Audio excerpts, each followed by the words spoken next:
Hello, രേഖാചിത്രത്തിൻ്റെ മൂന്നാം ദിവസത്തെ Kerala box office collection റിപ്പോർട്ടാണ് ഇന്നൊരു വീഡിയോ ഭാഗത്ത്.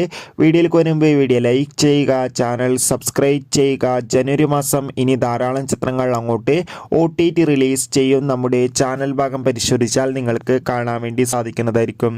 ആസിഫ് അലി, അനശ്വര രാജൻ എന്നൊക്കെ പ്രധാന കഥാപാത്രങ്ങളായ ചിത്രമായിരുന്നു രേഖാചിത്രം. ചിത്രത്തിന് ഇപ്പോഴും നല്ല മികച്ച പോസിറ്റീവ് റെസ്പോൺസ് തന്നെയാണ് പുറത്തുവന്നുകൊണ്ടിരിക്കുന്നത്. അതുകൊണ്ട് തന്നെ എല്ലാ സിനിമാ പ്രേമികളും ഒരേപോലെ ചിത്രത്തിൻ്റെ കളക്ഷൻ റിപ്പോർട്ടും അറിയാൻ വേണ്ടി ഏറെ ആകാംക്ഷയോടെയാണ് കാത്തിരിക്കുന്നത്. ഫൈനലി ചിത്രത്തിൻ്റെ മൂന്നാം ദിവസത്തെ കേരള ബോക്സ് ഓഫീസ് കളക്ഷൻ റിപ്പോർട്ടും ഇപ്പോൾ ലഭിച്ചിരിക്കുകയാണ്. ചിത്രത്തിന് ഇന്ന് ശനിയാഴ്ച ദിവസം മികച്ചൊരു ബുക്കിംഗ് ആണ് കേരളത്തിൽ നടക്കുന്നത്. അതുകൊണ്ട് തന്നെ ഇന്ന് ശനിയാഴ്ച ദിവസം 2 കോടിക്കടുത്ത് വരെ കളക്ഷൻ നേടിയെടുക്കാൻ വേണ്ടി സാധിക്കുമെന്നാണ് ട്രാക്കിംഗ് റിപ്പോർട്ടുകൾ സൂചിപ്പിക്കുന്നത്. എന്തായാലും ചിത്രത്തിൻ്റെ ഒഫീഷ്യൽ കളക്ഷൻ റിപ്പോർട്ടിനായി നമുക്ക് കാത്തിരിക്കാം. ബൈ.